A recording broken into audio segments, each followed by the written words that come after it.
Welcome to the Heal Podcast. I'm Kelly Noonan-Goris, and every week I speak to the leading doctors, healers, spiritual teachers, and scientists to find out what is truly possible when it comes to healing.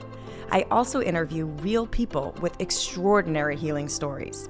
My philosophy is, what's possible for one is possible for all. And I've discovered on my journey that so much more is possible than we can begin to imagine. Hey everyone, and welcome to the Heal Podcast. I am beyond over the moon thrilled with my guest today, Miss Rhonda Byrne, the creator and the executive producer of The Secret and the book The Secret, which has just taken the world by storm and was on the New York Times bestseller list for, I think, over 200 weeks, the top of the bestseller list. I mean, she's just sold 34 million copies, and her work, your work, Rhonda, has changed my life and was a big precursor, honestly, to me making Heal. So it is a long time coming, but I just really appreciate you coming on the show and telling us about The Secret.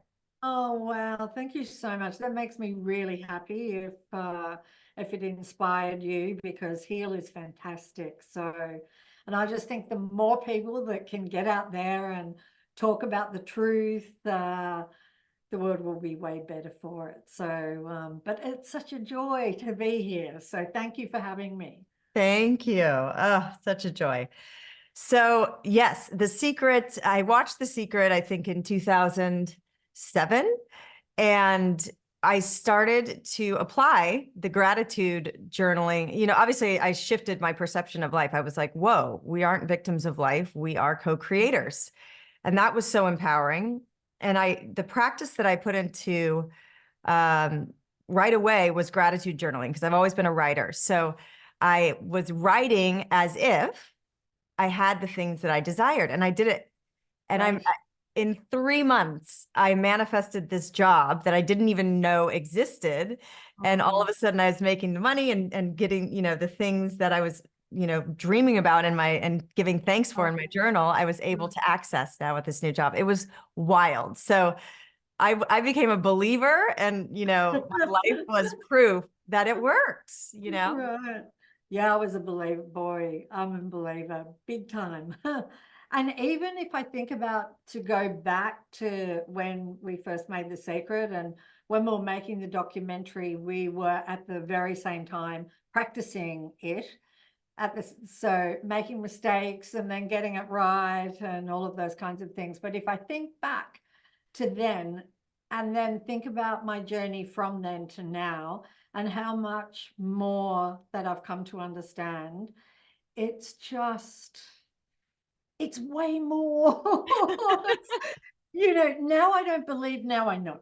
Now I know it is absolutely it. If you want to have a really good life and just do and be and have all the things you want to have, it is all based on mental and emotions. So it's that, it's not hard, it's that easy. And somehow people kind of sabotage themselves. And so every day more people become freer. And that's what I dream about. Well, I'd like to go back to the very beginning. I think it was, as I was taking notes, it was September 9th at like 9 o'clock, or the Great Awakening, 999. Yeah.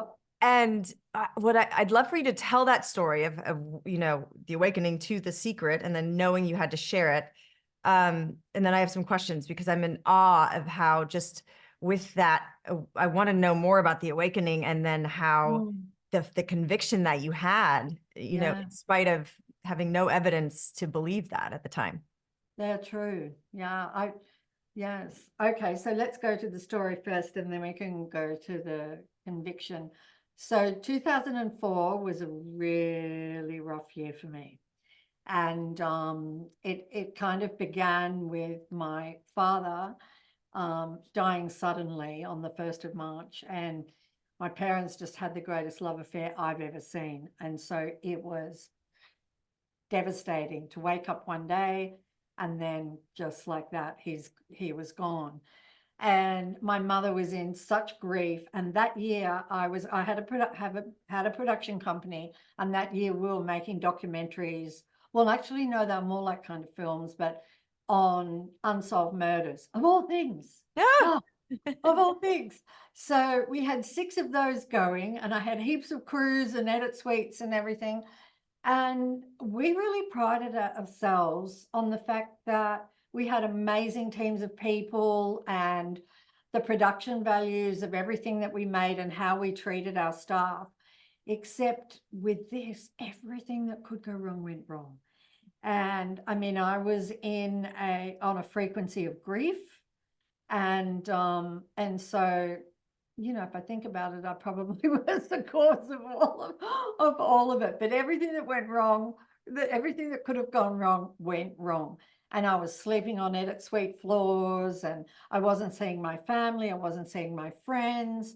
Health was in a really bad way. And then on the 9th of September, I got a phone call from my accountant saying, you're going to lose everything in 30 days because you've gone over budget. $2 million over.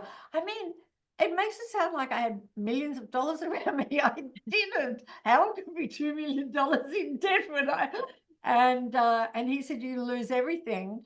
And I was just like, I fixed everything my whole life. If there'd been a problem, oh yeah, I'll fix it. And this was just overwhelming, like your whole life flashes before you. And I hung up the phone, and it was a hard line at that time. Oh gosh. I hung up the phone.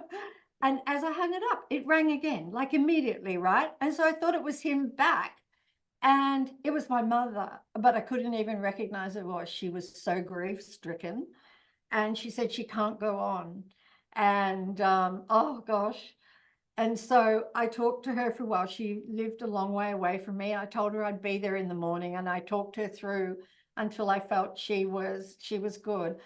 And then I hung up from her, and here I had 2 things that I just couldn't fix. Like, how could I fix these things? So I remember I was in an apartment, I stepped out onto the balcony, and I just went into absolute despair.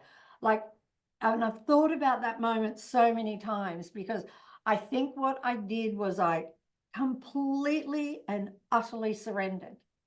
It was too much, it was all too much. And I was weeping, and my daughter saw me and came out and said, what's wrong? And I didn't really want to go into it. I just said, oh, some things have gone wrong. And she disappeared. She just went, oh, she was like, what would she have been? Teenager, early 20s or something like that. And anyway, she just shrugged her shoulders, disappeared, came back with this crumpled up, photocopied lump of paper with a bulldog clip on it, and said, here, read this, it'll help. I mean, right? And what's more, I went inside, I staggered to the actual edge of the sofa, and I started reading it. And my tears were hitting the paper, and the ink was running and everything.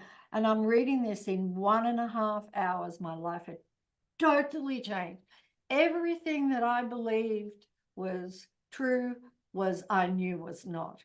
And that book, everybody's thinking, what was it that you read? And we have to download. It was a book from 1910, I think it was, by Wallace Wattles, and it was The Science of Getting Rich, which was about getting rich in life. And when I finished that book, I understood way more than was in that book. Like way more. I knew so much. But anyway, that was the beginning. And basically what I did from there was I read every one of Wallace Wattles' books. I then looked to see who was his mentor. Then I read every book of his mentor. And then I looked to see who that person's mentor was. And I read every book of theirs. And I went back through history, mentor, until I got to well, I went all the way back to the emerald tablet, which was thousands of years Pretty BC. far, yeah. But yeah, I just kept going back through history, and so that was what I did first. I didn't talk to anybody about it, and then I just kept researching, and it was amazing because wherever I looked, I saw it. You know, in all religions and teachings, and I could see it was everywhere. But if you didn't know what you were looking for, or you didn't know what it was, you would completely miss it. And so, and I knew then, I thought about all the people that I knew, and I looked out at the world, and I'm like, so few people know this. No one knows this. I was like, no one knows this. And so I just was determined that I would share it with the world. And I mean, had a production company, so I did have a way of doing that. And so the first thing I did was I went to my accountant, who said I was going to lose everything in 30 days. And I said to him, we're about to make something that's going to change the world. Woo. I need you to keep me afloat. I don't know what you're going to do, but you have to keep me afloat so I can make this. And you know, to this day, I really don't even know where the money came from. I like it just when we needed money to pay the team, I would suddenly get a check from a UK show that we made, and they'd done repeats or something, and it was enough to pay the team, you know. And so that was the beginning of the most exciting, incredible journey of my life. And everything that happened in the making of it could make the best ever movie. I bet. Oh my gosh. Yes. Yeah. Please make that movie too. Yeah. It's so interesting because I know a lot of people that resonated with The Secret, but then try to apply it and get stuck. And I think for me, just in researching, having you come on, because The Secret was such a huge part. Like I watched it, changed my life. And then I was like, when I started learning about co-creation and how it had to do with health and epigenetics, and we're not victims of our genes. I literally was like, everybody has to know this. And then I read Anita Moorjani's story of, how the near-death experience and how her physical body was as far gone as it could possibly be. And with a shift in consciousness, she came boom and healed. So I was like, so much more is possible. And I, like you, I was like, I just have to make this film. Everybody needs to know this. And so I applied it to my life, and I do apply, but then I feel like then I forget, like I know how powerful it is, and I've manifested an amazing, incredible life. But then I've had like one of the toughest years of my life. I've gotten derailed, and just in the days leading up to this, just getting back absorbed into your work and getting out your manifestation deck and pulling cards. And I was just like, oh my God, it's so easy. But then this morning happens, and something like last night, I was so inspired. I was like, oh my gosh, is this knowing? And as you're talking about it, it's almost like a remembrance, like we're remembering who we really are, and we're remembering how it really works. And so I got so excited last night, and I felt so empowered. And then I woke up in the morning, and this has been happening to me with every interview, like something derails me to teach me the exact lesson to go talk about in the interview. So like, I just got knocked off by this, kind of intense conversation this morning. And then I went to tennis, and I couldn't get it out of my head. So I played bad tennis, and I was like thinking of you, and I'm like, okay, how do I get back to the positive thoughts? Like, this is how, so I was just like consciously being aware, but then still struggling on how to get back to positivity and wanting to feel good. And then on the way to this interview, like something, a work issue came up that was total Mercury in retrograde. And I was just like, the stress was coming. I'm like, oh my God, this is, how do we not forget this? When life throws you something that sends you into fear or terror, like how do we pull ourselves out of it? I think that people struggle with the belief, and because they get caught in the how, like, how is this going to happen? How is this going to get better? How is this for my best good, Right. Yeah. Look, I think because there are various levels, and sacred, I think, is the very first step to absolute freedom. And that there is a level that's beyond that as well, which is we can talk about that or not, but with the sacred, you're dealing with the mind, okay, and the mind is a slippery little sucker. Because it will, I don't know, it thwarts every single person. Everyone has a mind, and everyone has that chatter going on and on and on. And so when something really tricky comes along or something challenging comes along, I mean, the mind just loves that energy, loves the emotional energy, loves the stress, and the mind is also bringing the emotion. I mean, it is our thoughts and emotions. So it's bringing all of that, and you can just feel everything in your body, like every cell in your body is feeling stressed. And the way to get around that is to be practicing every day, you see. Because if you're practicing every day, you're retraining the mind to be picking up the positive instead of the negative.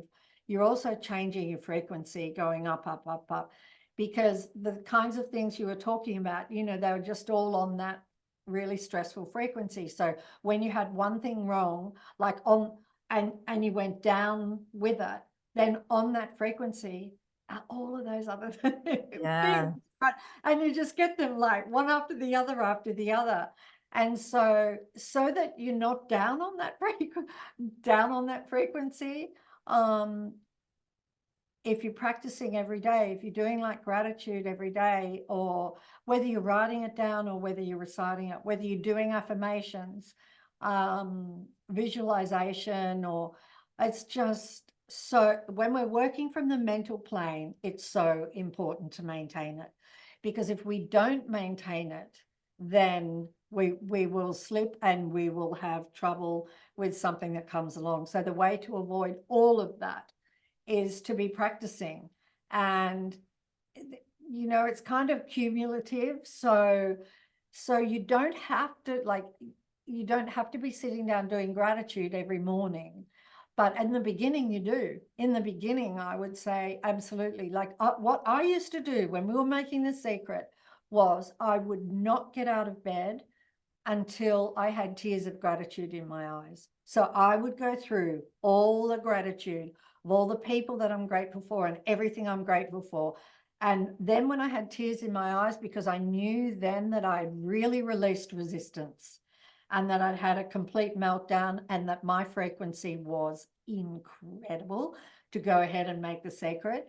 And so, yeah, that was what I did, and I did it every day. I don't do it these days, but I do, say thank you as I walk to the bathroom, and, and if something goes a little pear-shaped in my life, immediately I do gratitude.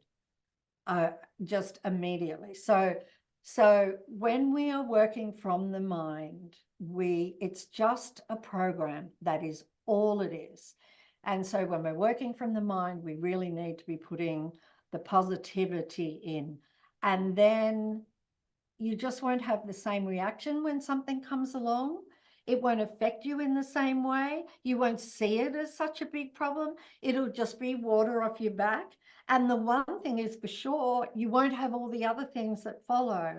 Like it just won't be the same severity. Like I was so aware of my frequency and that I needed to feel good to make The Secret, that if I woke up and I was sort of a bit, wasn't feeling good, I didn't look at my emails and I didn't answer my phone, because I knew that on that frequency things can come in. Wow. And I didn't want them. And so I would just sit down and I would do gratitude or I'd do whatever until I felt really good. Then I would look at my emails. Then I would answer my phone.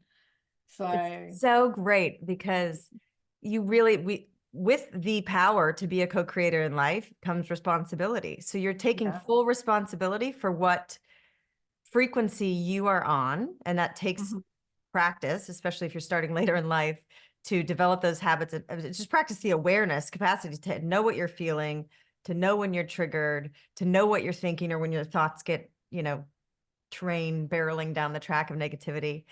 And so it's so great to have that responsibility, because if you are on that frequency and then you open an email and it's, spiraling the wrong way, you're blaming other people. And then you're gonna, and you talk about blame and how all of a sudden, whatever you're projecting onto someone else, you're manifesting for yourself. You are. Yeah, because if you're blaming someone else, you just ordered up some blame for you. Right. So because for law of attraction, or whatever you want to call that mechanism that is in place with our mind and thoughts, there's only one. It's only operating through the thoughts that are coming through you, but through that person too. But for law of attraction, there's just this one. There's this one. And so blame brings blame. Yeah. Joy brings joy. Sadness brings sadness. I mean, it's tricky when you get in those lower frequencies, to try and get yourself up and out of them. And I mean, there's two ways to do that. And one is to like do gratitude, or think about all of the things that will sort of gradually lift you up. And the other one is to make friends with the emotion and to totally accept it and just completely put your arms around it, and it will dissolve. Yeah. Which our tendency is to resist. That's right. Yeah. So to be okay with it. Yeah, the resistance is what accelerates it. The resistance intensifies it. The resistance guarantees us it's going to come back through another circumstance. So yeah, it's so interesting. Yeah. And same with victimhood. We get stuck in victimhood, which then takes us out of the power position of being co-creator with life. And we're giving our power away to someone did this to us. And I think it's so, to get out of that, we really have to believe that the universe is a benevolent intelligence, and it's for us. And all of our circumstances, however painful or challenging or traumatic, all was meant to be to lead us to this moment. And I know you talk about that. So for people that are stuck in a battling a disease or in financial ruin, how do we remind them, or how do we remember that everything is truly happening, or it's on track? Everything is on track always. This is one of your cards, your beautiful manifestation cards. How do we believe that in the moment? I know it can be really challenging. It can be challenging for the mind. The mind probably isn't going to believe it, but the greater part of us knows it is the absolute truth. And for a start, for me, I know there's no such thing as death. I knew that when I read that book. And so I know there's no death. Most certainly the body ends, but the consciousness of us never does. We're eternal. And so we're in it for the long, long, long haul.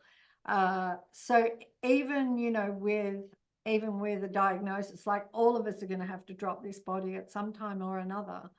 But it isn't the end, as you know very well with Anita Morangi. I think her story was incredible. So that kind of, there's an easing there already. But when we get all tense and we're resisting life and we're saying no, no, no, we're making it worse. That is the tricky part about it. We need to be able to shift ourselves and just feel better. And I've had heaps and heaps of things that were super, super challenging. And I had to shift myself, and I had to move myself off the frequency that I was on. And, even to a point, like there was one where my daughter was very unwell, and I just had so many scary thoughts that took me right down into depression really fast. And when I hit there, I knew where I was. And so I started to, try and think better thoughts to get myself up and off that frequency. And I knew when I was on it too, I knew, oh, I'm here for a reason, because there's something in here that's going to help people. And so I tried using thoughts. And what I found when I was there is our thoughts are really weak. Okay. They don't have the same kind of power. And that's like a self-protective mechanism, because we don't have good thoughts when we're down that low. And so what I did was I just loved that depression. And I really put my arms around it and loved it. And that was hard to do, because when I went to do it, it would intensify just for like a second, but enough for you to go, ooh. But it dissolved. It absolutely dissolved. And then there I was, like full of light, no dark cloud. And after a couple of hours, it came back a little bit, but nothing like it was. I just did the same thing, dissolved again. And so in a couple of days, it was totally gone. Wow. Totally. Yeah. And so I think, that taught me another way to deal with really difficult situations. And if we just understand that resisting will make it worse, and saying no, and why did this happen, and resisting and fighting and all of those kinds of things will make it worse, and love will completely dissolve it. So, and gratitude, of course, is, really a form of love. So love, gratitude, appreciation. I mean, I used to do all of these things where I do these love rampages, and I would just start off by, oh, I love it when the sky's blue like this. I love it when the mornings are fresh. I absolutely love California. I love all the palm trees in California. And I would just go on, on, on. And after like 17 seconds, law of attraction kicks in and gives you way more thoughts.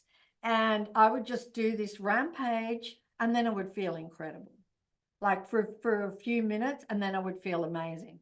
So I came up with so many tricks of things to do to get myself out of funk, because I knew that when I could do that, my life would change. And I had heaps of fearful events and all kinds of things that I went through, but I was just determined that I wouldn't sink with the ship, and that I would just lift myself up, because all we have to do is change here and everything out there will change.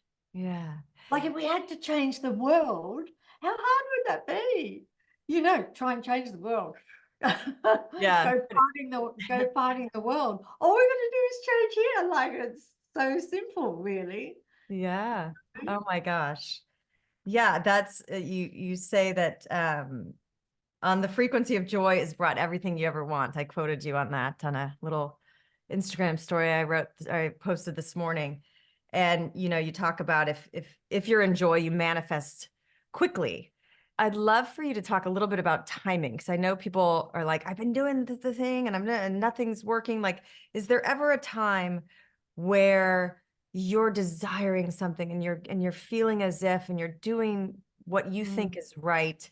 Is there ever a time where you're like, oh, maybe it's just not meant for me, and you change course? Or is it more, you think, a factor of deep down, we don't believe we're worthy of receiving? Yeah, I think that's mostly it. Okay. I think that's mostly it for people that are visualizing. And I mean, if you believe, it will manifest. As simple as that. You believe, it'll manifest. You can't stop it.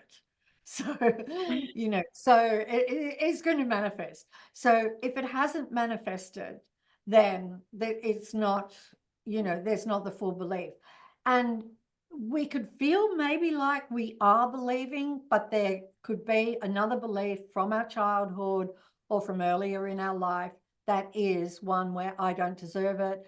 Because all of those things, you've got to work hard and struggle, nothing comes for free, like all of those kinds of things, which are so not true. Yeah. Everything good comes for free. So you have all of those things that have been fed into us, and take up their position in the subconscious mind. So the thing about manifesting is the more you visualize and the more you feel that you have it, the more that you're going to push that unworthy belief down lower, and your belief will rise above it and it will manifest. So yeah. Amazing. And then just because you are so kind of in practice and enlightened and aware and remember much more regularly than most of us, how do you explain, what is your view of, can everybody, if everybody woke up to your knowing, is the end goal of life like utopian where everybody's just manifesting, or is there always going to be this balance of negative frequency and negative manifesting that puts the pressure on us to grow? And you know what I'm saying? Like, you know what I mean? Like, because people are like, why would God allow wars? Why would God allow suffering? And to a point, like, the suffering and the challenges make us who we are. But is there some balance that always has to be in existence on earth of light and dark? Well, we are in a duality, right? That's, there's up and there's down, and so we have the appearance of two of everything with, good and bad and positive and negative. And so we are in a duality, and we do have that experience. So that's why you see all of these things happening around the world. And I guess it's just our, humanity's journey. But in the end, yes, it's utopia for every single being. Not one is excluded. And it is knowing that you're completely free, knowing the divinity that you really are, and that you are 100% joy, love, clarity, freedom, all of those things, beauty, like every single one of us. Innocence is what we are: beauty, freedom, joy. And so we don't experience that here, but for some darn reason, we wanted to have this experience. We wanted to experience what it was like to get hurt or feel sad, because we're all the time in joy. And so we're having this experience. But for me, from my journey, there is, according to the teachings, no one hurt or harmed. Right? So no one dies and no one hurt or harmed. And sure, I can think of heaps of experiences that I've had where I've felt hurt, but ultimately, is what the teachings say, ultimately no one is hurt or harmed, because it's really just like a dream. And in a dream, we're not hurt or harmed, right? It feels like we are, but so yes, at the at the end, but it's probably a long way away. It's probably some years away. Yeah. It's probably some years away, but I want people to know that they can have heaven on earth now. They can. And this is what I think is so incredible about this time now, because in our history, there are just, a very small amount of human beings that found that heaven on earth. And now there are a lot more. And the way to begin is to control the mind. That's the first step. I truly, but that was my first step. And I am convinced it was so easy. I always felt it was so easy to do. Put on a piece of music, do anything to feel better, right? Just do anything to feel better. Know it's the most important thing, and just do anything you can to feel better. And I'm not saying deny anything that's happening, because that's no good either, to deny anything that's happening. But when you feel, what it's like if you have a problem and you go to bed and pardon me, you can't sleep, and you can't sleep and you toss and turn and whatever, and then you get to sleep and you wake up in the morning and it doesn't even seem nearly as bad, yeah, as it did the night before. And it just shows you the different perspective that we can have from a few hours. Yes. No, and so you can go through life and things will happen, but they just don't affect you in the same way. Like the way that those things affected you, like a phone call affected you and sort of threw you off. And to go through life where nothing affects you like that, you're just not affected. It's just no emotions come up, nothing bothers you anymore. And really the way to do that is to, first of all, train the mind to have control of the mind. You have then control of the world. Yeah. When you do that. And then you can move on to the next stage after that, which is not resisting any emotions or anything that appears that you think is negative, and not resisting it, and being okay with it. Because I think it was Byron Katie who said, if you fight life, you'll lose every single time. Totally. And you know what? We're always trying to fight things that have already happened. Right? Yeah. Right. It's like already happened. But if you have control of your mind, you can take something that's already happened and you can totally turn it around. On a mental level, you can totally turn it around. Yeah. You've got to think about what you want. What do I want? What do I want? What do I want? And the mind's going, I don't want this. I don't want this. And you have to be, I want. And think about what you want. And think about what you want. Think about what you want. Yeah.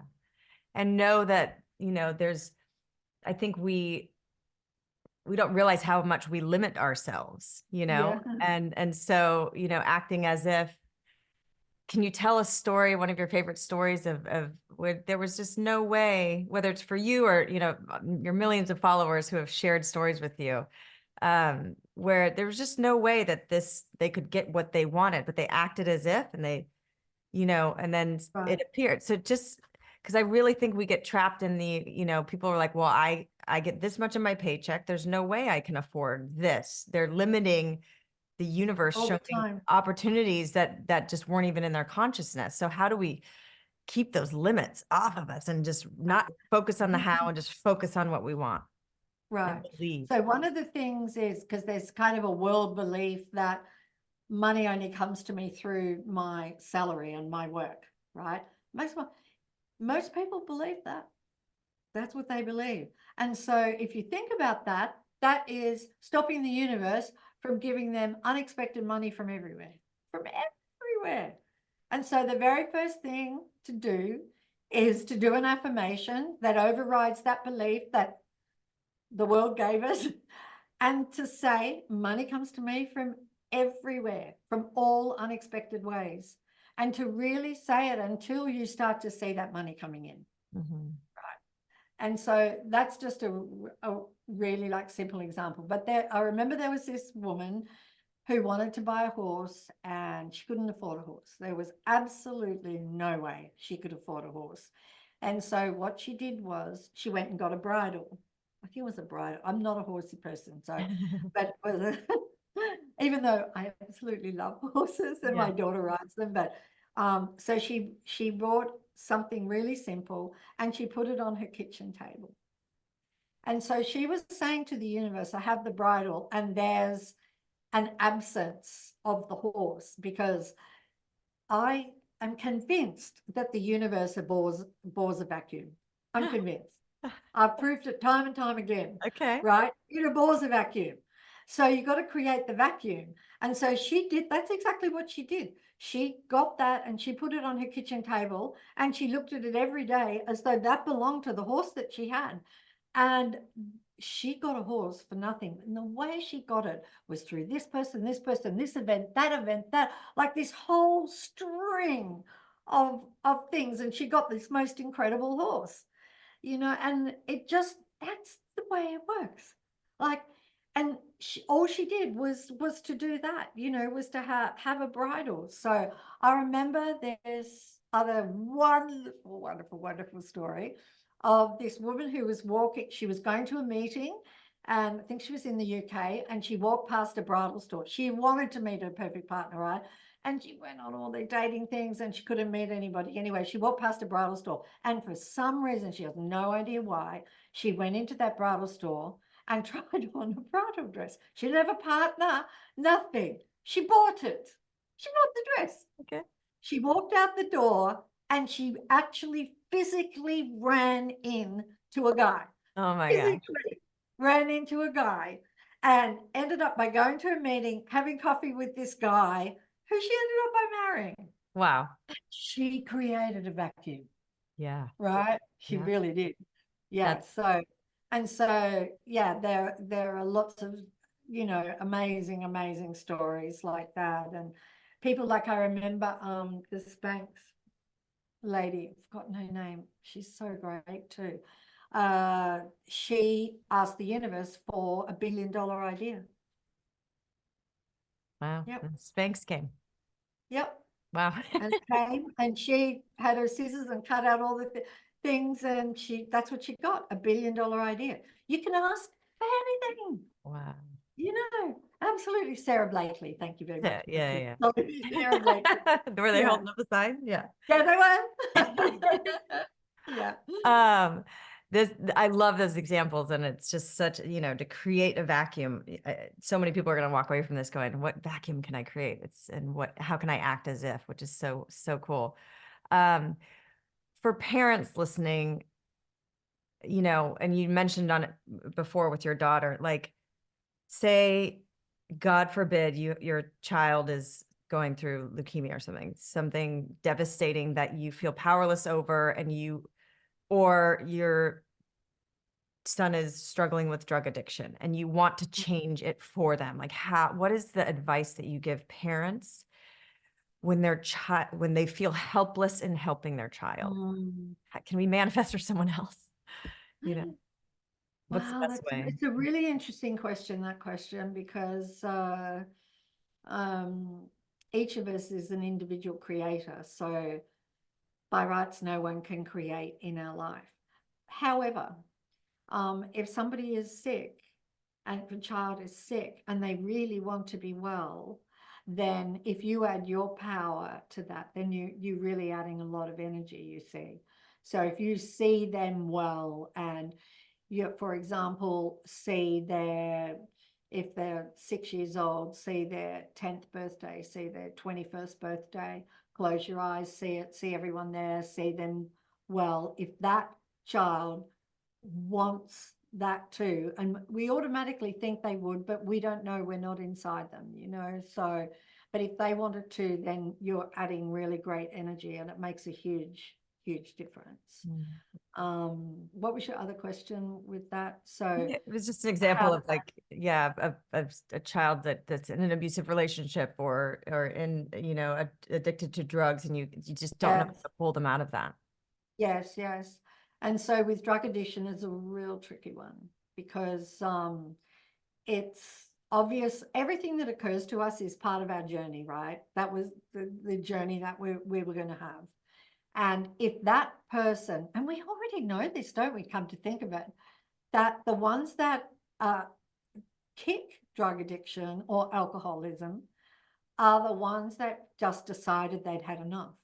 And it's all about that person has to really want it, and then they will be able to be free of it. And so it's just occurred to me how that is so important, that they really, really want it.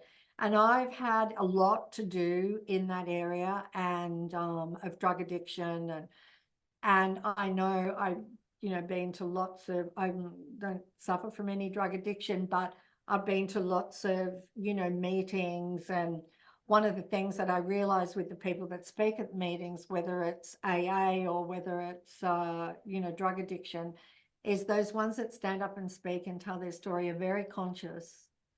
And I know part of those organizations is a spiritual journey, and it's a must.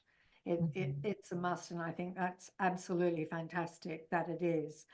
And so I think they're incredibly inspiring. And I've looked around at the people that are there, and some make it and some don't. And if you have somebody that absolutely just isn't going to stop, won't stop, what can any parent do, you know? So still, I would still see them as free. That's what, if, you know, I would still see them as free, and free of that, and enjoy. And one of the things that we can tend to think is, as a parent, we have this idea of this life that we want our children to live, right? We want them to be happy and this and that and have a family and everything. But sometimes that's just not going to be the case, you know, and we think that is the best ever life that they can have. And then they might be having a life that's just our worst nightmare. But that doesn't mean that that life is not the most important life they can be living. You know, for their journey, the most important life they can be living.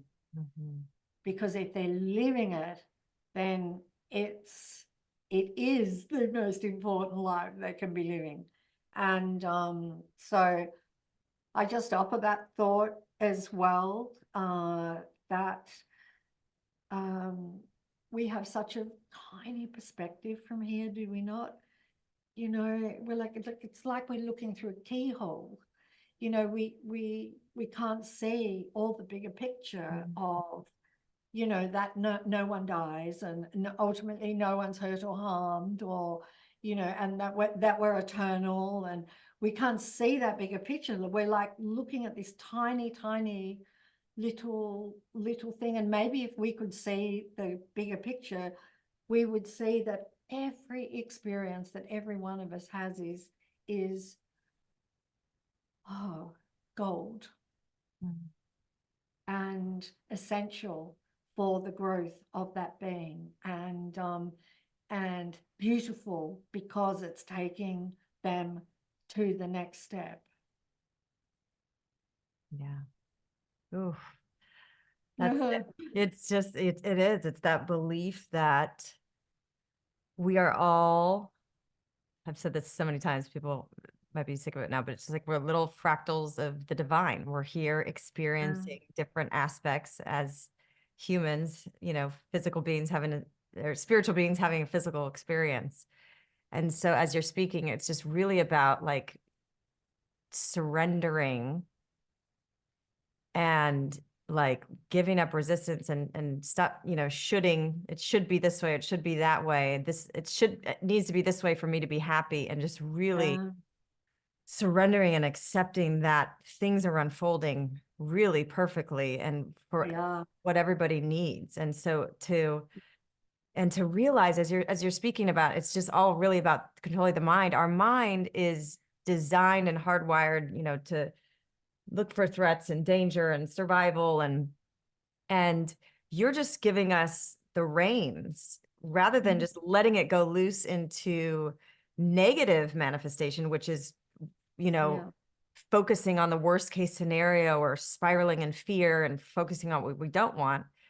It's literally equal and opposite, just as powerful, but nobody's ever been taught to do it. And just taking the reins of your mind and training it every day with manifestation cards, with gratitude work, with all these tricks and tools to get into joy and just feeling better, because it is the mind, it's your thoughts and your emotions.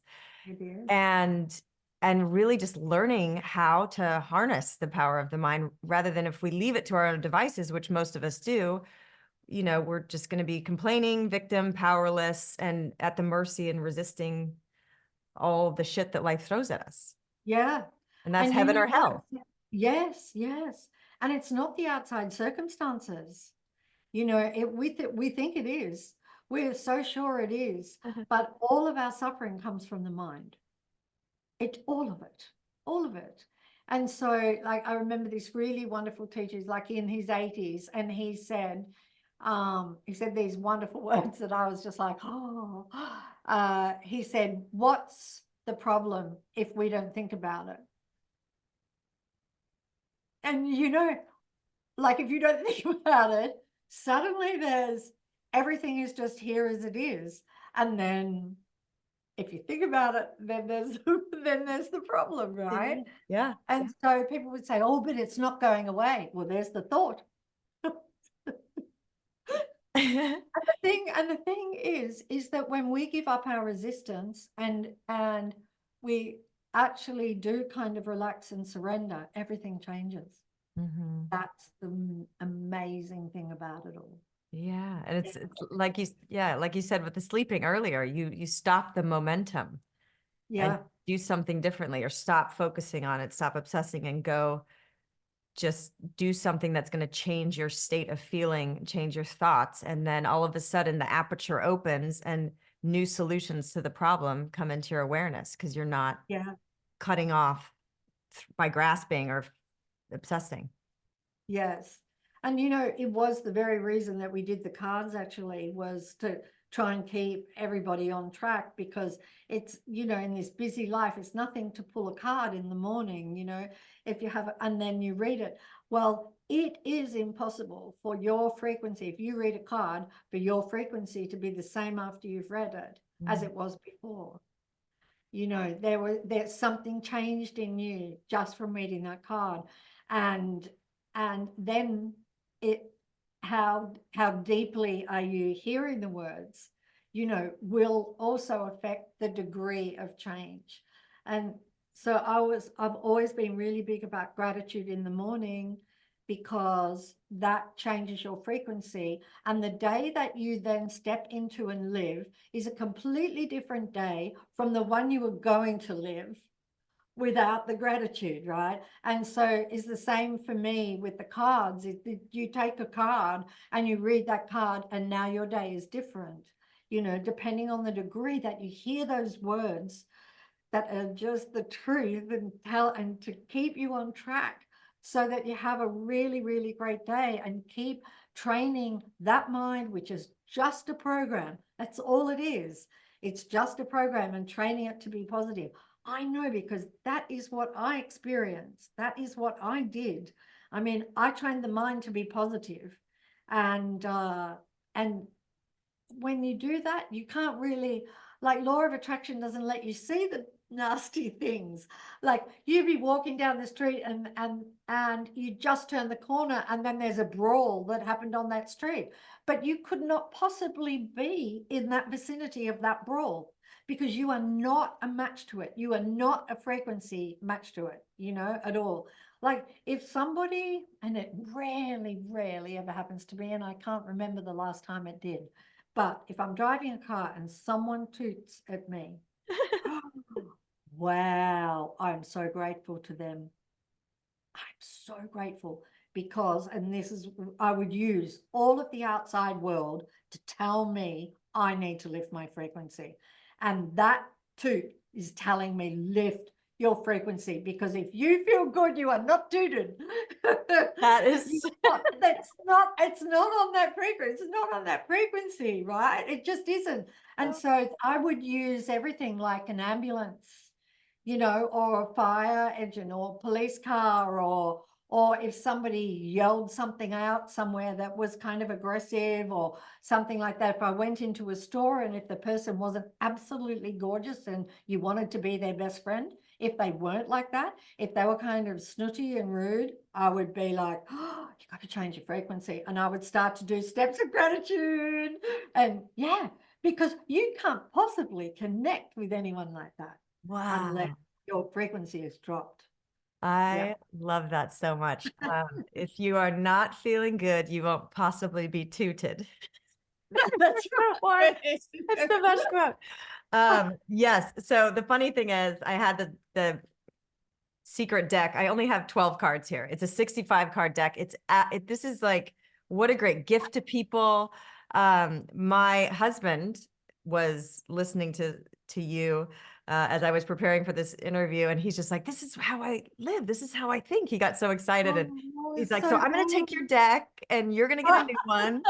And then these are the cards that I have right now. But it's so great, because even him, you know, he's just like, this is how I'm naturally wired, and this is how I've attained so much success, but I've never been able to articulate it. So he's just obsessed with the cards, oh, because, you know, and he picked 12 that were really resonating right now. And he's just like focusing on them and writing about them. So I think for anybody, it sets the tone for your day. It's the exact, and as you said, your frequency, it's the exact, you're going to draw the exact message that you need. And you're consciously taking the reins of your life. And then you're using the feedback from the outside world. So if you do see an email that's just like jarring, or someone's tooting at you, their horn, you check yourself rather than blame the outside world. You check yourself and go, oh, I need to do some frequency hygiene here. And that's right. No, the world is so good to be able to keep you on track. It's really, really good. And I used it all of the time. Yeah. All of the time. Everybody needs to get this manifestation deck. We'll have the link. And then just the last story I want to share with you, because I was so honored that I was so Beyond Words did the Heal DVD. And like I said, your film changed my life. And then I learned, of course, that you did the film. And then I think Beyond Words was like, you should write the book. That's right.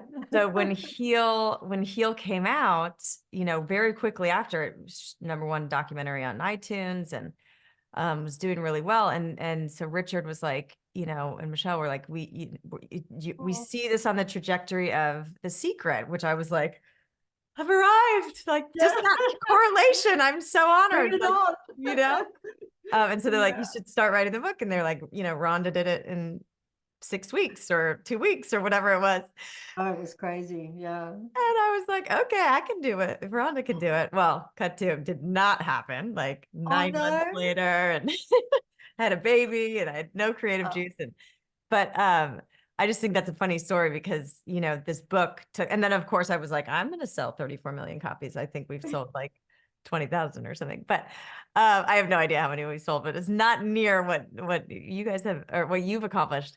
But I just want to share that, because again, it has to do with belief, like, I know, just really, really you and I have the same mission of just, learning what has worked for us, and then sharing it with the world to empower other people. And really, we are so limited by our own beliefs of A, what's possible, and B, what we're worthy of receiving. So I just want to, whatever you have to share, leave with our audience. I mean, that is true. And it brings us back to what you were talking about, conviction. And with The Secret and with The Secret book, the conviction that I had was incredible.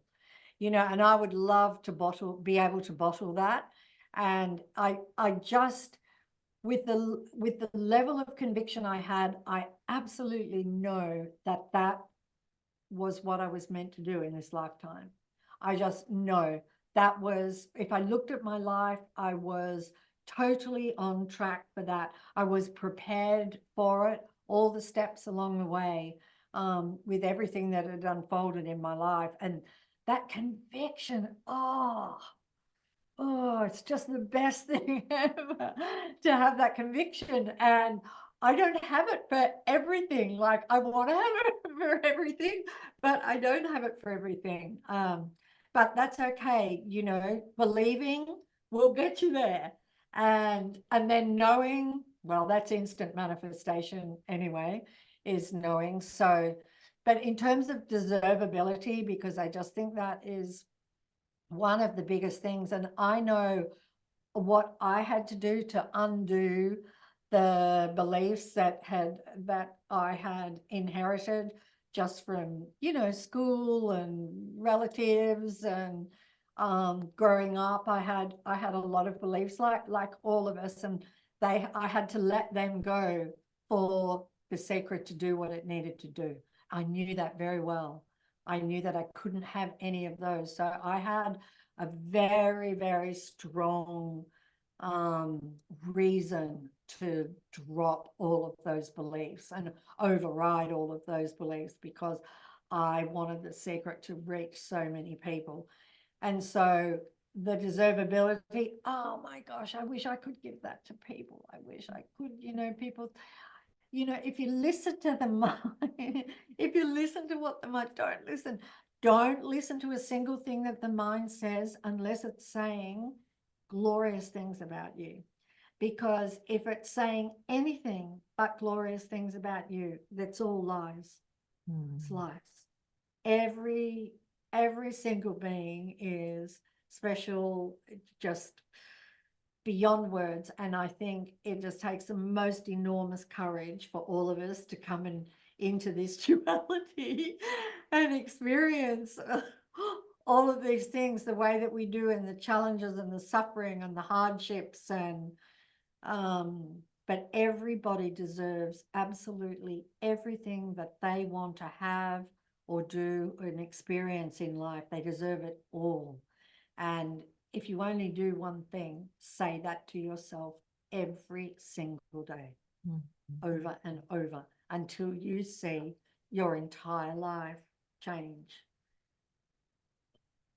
Oh my goodness. Thank you so much. Guys, if you haven't already, order the Secret book and all the subsequent books. We've got The Secret, The Power, The Magic, Hero. There's so many wonderful just gifts that you offer the world. Definitely this manifestation deck I'm getting and gonna devote every day in 2024 and just watch my life get better and better. Yeah, absolutely.